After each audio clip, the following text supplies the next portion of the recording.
Kekuatan perubahan paradigma. Wah, kekuatan perubahan paradigma. Barangkali masukan paling penting yang diperoleh dari demonstrasi tentang persepsi tersebut adalah perubahan paradigma. Apa yang kita sebut sebagai pengalaman aha, ya, wow, ya. Ketika seseorang akhirnya melihat gambar gabungan tersebut dengan cara lain, semakin terikat seseorang oleh persepsi awalnya, maka semakin kuat pengalaman aha, wow yang dia rasakan. Jadi semakin orang paradigmanya itu kuat banget, maka ketika dia akhirnya bisa lebih terbuka dan melihat paradigma orang lain, dia tuh semakin wow, keren banget gitu ya. Wah, ini belajar banget nih gue gitu kan. Seolah-olah ada seberkas sinar yang tiba-tiba menyala dalam dirinya. Wah, pencerahan banget. Selama ini ternyata aku tuh gak mudeng, tak pikir kayak gini. Ternyata setelah melihat dari sisi orang lain bisa melihatnya, aku melihat sesuatu yang wow, ini pencerahan gitu ya. Sering gak ngalamin kayak gitu? Saya sering ngalamin kayak gitu. Istilah perubahan paradigma itu diperkenalkan oleh Thomas Kuhn dalam bukunya yang amat berpengaruh, yaitu The Structure of Scientific Revolution. Belibet namanya. Kuhn memperlihatkan bagaimana hampir setiap terobosan penting di bidang ilmiah pada awalnya merupakan pemutusan dengan tradisi, dengan pola pikir yang lama, dengan paradigma lama. Wah, memutus rantai kemiskinan. Kurang lebih kayak gitu. Bagi Ptolemeus, astronom besar di Mesir, bumi adalah pusat alam semesta. Dulu ya, astronom Mesir Ptolemeus ribuan tahun yang lalu itu mengatakan bahwa pusat alam semesta itu bumi, pusatnya tuh bumi. Akan tetapi Kopernikus ya, ratusan atau ribuan tahun kemudian menciptakan perubahan paradigma yang menimbulkan banyak tentangan dan penganiayaan dengan menempatkan matahari sebagai pusat alam semesta. Jadi setelah itu Kopernikus ngomong nih, enggak, pusat alam semesta itu matahari, bumi itu hanya salah satu aja di antara banyak planet-planet lain. Kan ada bumi, Mars, Jupiter, Uranus, Neptunus, Pluto dan sebagainya kan. Nah, itu kan perubahan paradigma gede banget ya. Apa yang diyakini manusia selama ribuan tahun bahwa bumi adalah pusat alam semesta, sementara matahari, bulan, bintang itu mengelilinginya. Ribuan tahun kemudian ada seseorang bernama Kopernikus yang mengatakan no, pusat alam semesta itu matahari dan bumi itu adalah hanya salah satu planet yang mengitarinya saja ya. Dan setiap planet ini itu punya satelitnya, makanya ada bulan ya. Bumi punya satelitnya namanya bulan. Planet yang lain juga punya satelitnya, punya bulan-bulannya masing-masing. Wah, itu menciptakan pertentangan. Bahkan Kopernikus dianiaya, bahkan orang yang percaya itu dianiaya pada zaman itu, teman-teman. Tidak semua perubahan paradigma memiliki arah yang positif. Seperti telah kita lihat, perubahan dari etika karakter ke etika kepribadian telah menjauhkan kita dari akar yang memberi makan keberhasilan dan kebahagiaan yang sejati. Jadi perubahan paradigma belum tentu terus itu bagus. Contohnya 150 tahun yang lalu orang lebih percaya pada etika karakter, kejujuran, kedisiplinan, ketekunan, kerendahan hati gitu ya, toleransi, budi pekerti dan sebagainya. Maka di kitab suci omongannya kan itu terus, betul nggak? Di kitab suci. Nah, tapi kemudian 50 tahun terakhir ini itu lebih berubah kepada etika kepribadian, lebih fokus kepada strategi, teknik supaya disukai dengan cepat, teknik hubungan dengan cepat. Pokoknya kalau Anda udah strategi untuk senangnya minta ampun, betul nggak? Wah, ayo meeting ada rahasia untuk udah senangnya minta ampun, betul nggak? Nah, itu loh. Jadi itu udah 50 tahun terakhir ini udah berubah ke etika kepribadian. Ya, gimana supaya dapat prospek dengan cepat, gimana supaya disukai calon mertua dengan cepat gitu ya, teknik untuk begitu-begitu. Itu sebenarnya adalah etika kepribadian yang memang berhasil ya memang berhasil untuk pendekatan dan mempengaruhi orang secara cepat, tapi tidak akan tahan jangka panjang. Penipu-penipu sering menggunakan ini. Banyak yang ketipu kan, hanya dengan tampilan tentara dan pak polisi, tampilan jas keren gitu kan, ya senyum, ya ganteng gitu ya, itu sudah banyak yang termehek-mehek, percaya dan ketipu puluhan juta. Karena memang dalam pikiran manusia sekarang etika kepribadian itu lebih penting kayaknya, sementara etika karakter makin dikesampingkan, padahal itu yang justru utamanya tuh di situ. Kitab suci selalu mengajarkan etika karakter, bukan etika kepribadian. Gak ada dalam kitab suci membahas tentang bagaimana cara untuk cepat disukai orang yang belum Anda kenal. Oh, gak ada kan dalam kitab suci? Oke. Akan tetapi entah perubahan paradigma mengubah kita ke arah yang positif atau negatif, entah bersifat spontan atau bertahap, perubahan paradigma menggerakkan kita dari satu cara melihat dunia ke cara yang lain. Dan perubahan paradigma tersebut menghasilkan perubahan yang kuat sekali. Paradigma kita, benar atau salah, adalah sumber dari sikap dan perilaku kita, dan akhirnya sumber dari hubungan kita dengan orang lain. Saya ingat sebuah perubahan paradigma kecil yang saya alami pada suatu minggu pagi dalam kereta bawah tanah di New York. Kisahnya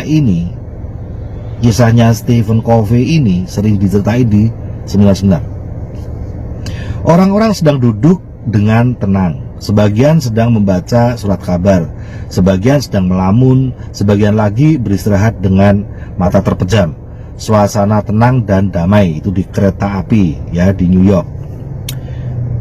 Lalu tiba-tiba seorang pria dan anak-anaknya masuk ke dalam gerbong. Anak-anak tersebut begitu berisik dan ribut tak terkendali sehingga segera saja keseluruhan suasana jadi berubah. Waduh, tadinya udah santai, tenang, enak, ada yang main HP, ada yang baca, ada yang tidur gitu ya. Mungkin suasana lagi capek gitu ya, pulang kerja nih mungkin ya di kereta dalam kota gitu. Tahu-tahu, ada laki-laki sama anak-anak kecil kayak angin ribut gitu, berisik sekali. Seperti apa itu suasana jadinya ya? Oke. Pria tersebut duduk di sebelah saya dan memejamkan matanya. Bapaknya cuek aja duduk sambil merem. Ngeselin nggak? Anak-anaknya ributnya minta ampun. Agaknya tidak peduli dengan situasi saat itu. Anak-anaknya berteriak-teriak, melemparkan barang-barang, bahkan merenggut koran yang sedang dibaca orang. Sangat mengganggu. Namun pria yang duduk di sebelah saya ini tidak berbuat apa-apa. Bapaknya cuek aja, cuma duduk gini, apa tidur gini. Gimana perasaan Anda? Sulit untuk tidak merasa jengkel. Saya tidak mengerti ia dapat begitu tenang membiarkan anak-anaknya berlarian liar seperti itu dan tidak berbuat apapun untuk mencegah mereka. Sama sekali tidak bertanggung jawab. Sangat terlihat bagaimana semua orang lain di gerbong itu juga merasa terganggu.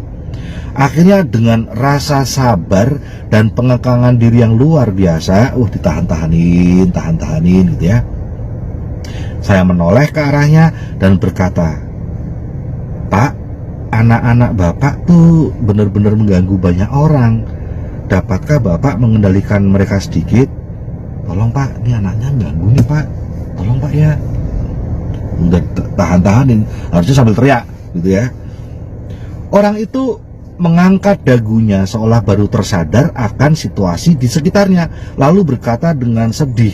Jadi si bapak itu yang tadinya cuman gini kaget terus baru oh iya, ya ampun gitu ya, anak-anak gue gangguin ya. Terus dia ngomong dengan sedih, "Oh, Anda benar, saya kira saya harus berbuat sesuatu. Kami baru saja dari rumah sakit di mana ibu mereka meninggal 1 jam yang lalu."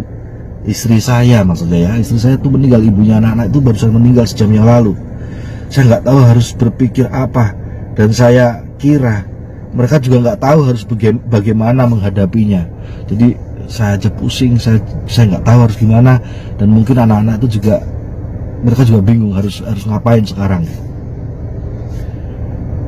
dapat Anda bayangkan bagaimana perasaan saya saat itu waktu dengar Bapak itu jelasin masalahnya? Paradigma saya berubah. Tiba-tiba saya melihat segalanya secara berbeda. Dan karena saya melihat dengan cara berbeda, maka otomatis saya berpikir dengan cara berbeda. Dan saya merasa dengan cara berbeda. Saya langsung berperilaku dengan berbeda. Kejengkelan saya seketika hilang. Saya tidak perlu lagi khawatir untuk mengendalikan sikap perilaku saya. Saya nggak lagi harus tahan diri. Sabar. Tadi kan saya jengkel. Sekarang saya nggak perlu harus nahan diri saya untuk jengkelnya hilang, gitu ya. Hati saya dipenuhi dengan kedukaan yang dirasakan oleh pria itu. Perasaan simpati dan kasihan mengalir dengan deras. Istri Anda baru aja meninggal, Pak. Oh, saya turut berduka. Dapatkah Anda ceritakan kepada saya apa yang dapat saya lakukan untuk membantu? Tahu-tahu segalanya berubah dalam seketika. Banyak orang mengalami perubahan fundamental dalam cara berpikir mereka, justru ketika mereka menghadapi krisis yang mengancam jiwa dan tiba-tiba melihat prioritas dengan cara yang berbeda. Jadi banyak sekali loh teman-teman, termasuk saya juga alamin sebuah perubahan paradigma yang boom, sangat keras, perubahan paradigma yang sangat luar biasa karena sebuah peristiwa yang luar biasa, gitu ya. Apa yang tadinya kita anggap penting jadi nggak penting, dan apa yang tadinya kita lupakan jadi kita anggap penting banget, betul tidak? Ya, misalnya kita habis kehilangan orang yang kita sayangi, gitu ya. Misalnya habis peristiwa besar yang membuat kita kehilangan, gitu biasanya, gitu ya. Itu langsung merubah paradigma. Langsung apa yang kita anggap penting selama ini jadi nggak penting lagi. Apa yang kita anggap selama ini nggak penting, ternyata itu yang penting, gitu ya. Maksudnya tuh itu fundamental banget perubahannya, ngakar banget perubahannya. Dan jedor, dalam kata-kata Thoreau, ini seorang tokoh, untuk setiap 1000 yang memangkas daun-daun kejahatan, ada satu yang menyerang akarnya. Kita hanya dapat mencapai perbaikan besar dalam hidup kita sewaktu kita berhenti memotong daun-daun sikap dan perilaku kita dan mulai menyerang akarnya, yaitu paradigma dari mana sikap dan perilaku itu bertumbuh. Jadi kalau ibarat pohon, ya, daun-daun itu adalah etika kepribadian. Ya, etika kepribadian ada, mungkin pohon batangnya itu adalah etika karakternya, ya. Namun paradigma itu adalah akarnya. Melihat dan menjadi. Oke, ini satu lagi ya, saya sudah harus ke Samsat. Tentu saja tidak semua perubahan paradigma terjadi seketika. Berbeda dengan persepsi seketika yang saya alami di kereta bawah tanah. Pengalaman perubahan paradigma yang saya dan Sandra alami terhadap putra kami merupakan proses yang lambat. Nah, Anda harus lihat video part 1 dan part 2, terutama part 1, ya. Dan sangat hati-hati.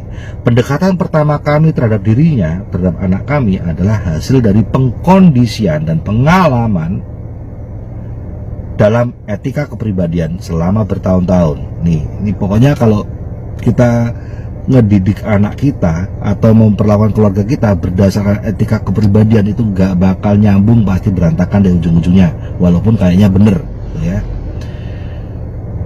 Hal ini merupakan hasil dari paradigma kami mengenai keberhasilan sebagai orang tua dan juga sebagai ukuran keberhasilan untuk anak-anak kami. Ya, setelah kami mengubah paradigma dan setelah kami melihat segalanya secara berbeda, kami baru mampu menghasilkan perubahan besar dalam diri kami dan dalam situasi yang ada. Untuk melihat putra kami secara berbeda, saya dan Sandra harus menjadi berbeda.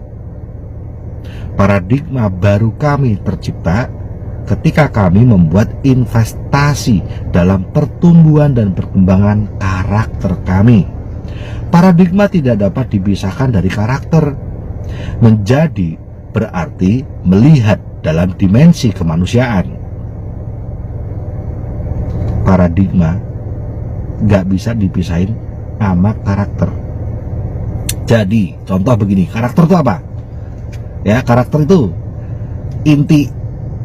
Contohnya, kita itu jujur atau tidak jujur, kita itu disiplin atau tidak disiplin, kita itu rendah hati atau sombong, kita itu tekun atau tidak tekun, ya, apalagi, pokoknya yang karakter, ya. Nah, paradigma kita ngikutin karakter kita. Orang yang disiplin punya cara pandang tentang pekerjaan itu akan berbeda dengan orang yang tidak disiplin, ya. Orang yang tidak disiplin itu melihat sebuah pekerjaan itu pasti berbeda, gitu, ya. Entah dia kerja buka toko, entah dia kerja sebagai TKW, entah dia kerja jalankan bisnis TNC. Orang yang tidak disiplin karakternya pasti ngelihat sebuah pekerjaan itu berbeda dengan orang disiplin. Ya, misalnya kalau orang disiplin tuh melihat sebuah pekerjaan, ya sesuatu yang harus gua lakukan setiap hari, itu karena dia orangnya disiplin. Sementara orang yang tidak disiplin, ya mungkin melihat sebuah pekerjaan tuh ya sesempatnya gua, gitu ya, senyamannya gua. Kalau lagi nggak nyaman, lagi bete, ya nggak usah. Mungkin seperti itu, ya. Jadi ternyata cara pandang kita terhadap sesuatu, entah hubungan, entah pekerjaan, entah apalah, impian, bahkan melihat itu cara pandang kita itu semua selalu sesuai dengan karakternya. Apa yang kita lihat sangat berkaitan dengan siapa kita. Kita tidak dapat mengubah cara pandang kita atau paradigma kita tanpa sekaligus mengubah keberadaan kita dan sebaliknya. Bahkan pengalaman perubahan paradigma yang saya alami seketika pagi itu di kereta itu adalah hasil dari dan dibatasi oleh karakter saya. Nah, jadi ketika Stephen Covey tadi di kereta tadi lalu kaget, ya. Ya ampun Pak, sorry ya Pak. Ternyata Bapak kayak gini cueknya, biarin anak-anak ganggu, itu karena Bapak baru aja kehilangan istri Bapak. Dan mereka baru aja kehilangan ibu mereka, ya. Ya ampun, terus sorry ya Pak, yo, apa ini yang bisa saya bantu? Udah Bapak istirahat aja, nggak apa-apa deh. Nggak apa-apa, nggak apa-apa, biarin anak-anak, nggak apa-apa nih Pak. Mereka juga butuh. Nah, itu sebenarnya kalau saya punya respon seperti itu juga tidak lepas dari karakter saya, gitu loh. Jadi respon kita pun sesuai karakter kita juga. Paradigma kita itu kan selalu sesuai karakter. Misalnya saya orangnya juga nggak pedulian, cuek gitu ya, orang yang masa bodoh gitu ya, orang yang dengan karakter seperti itu, maka ketika udah dijelasin sama bapak ini, sorry ya saya kayak gini soalnya ini nih istri saya sejam yang lalu meninggal, anak-anak itu baru aja kehilangan ibu. Kalau saya karakternya orang yang nggak peduli, saya tetap bilang apa? Ya bodoh amat, gitu kan? Bodoh amat, lo mau kayak gitu sama istri lo mau mati, kasihan tuh penumpang-penumpang lain, mereka juga udah bayar, mereka capek kerja, tetap aja. Kalau karakter saya adalah karakter orang yang nggak pedulian kayak gitu, ya saya tidak akan pernah merasa empati dengan penjelasan apapun. That's good.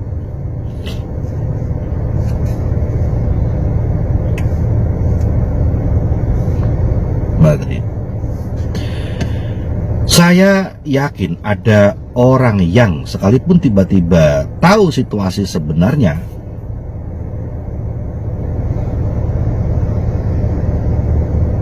saya yakin ada orang yang sekalipun tiba-tiba tahu situasi yang sebenarnya di kereta tadi, maksudnya tidak merasa lebih daripada sekedar nyesel atau rasa bersalah yang samar sewaktu mereka duduk dalam keheningan di samping pria yang sedang bingung dan berduka tersebut. Sebaliknya saya pun yakin bahwa ada orang yang jauh lebih peka pada awalnya, yang mungkin menyadari masalah yang lebih mendalam dan mengulurkan tangannya untuk membantu. Ada yang cuma sedih, ada yang bahkan sampai mau membantu ngurusin anak-anaknya, tapi juga mungkin ada yang cuek, ada yang tetap nyalahin gitu ya. Semua kembali ke karakternya juga. Paradigma memang kuat karena menciptakan lensa yang kita gunakan untuk melihat dunia. Kekuatan perubahan paradigma adalah kekuatan esensial, intisari dari perubahan besar. Entah perubahan itu merupakan proses seketika atau proses yang lambat dan hati-hati. Oke, sampai di sini dulu ya. Oke. Oh, udah jam 8.15. Saya ke Samsat. Semoga bermanfaat. membahas dan membedah buku. Ya, hitung-hitung Anda udah baca buku ya bareng-bareng ya. Sampai ketemu lagi teman-teman, sukses selalu.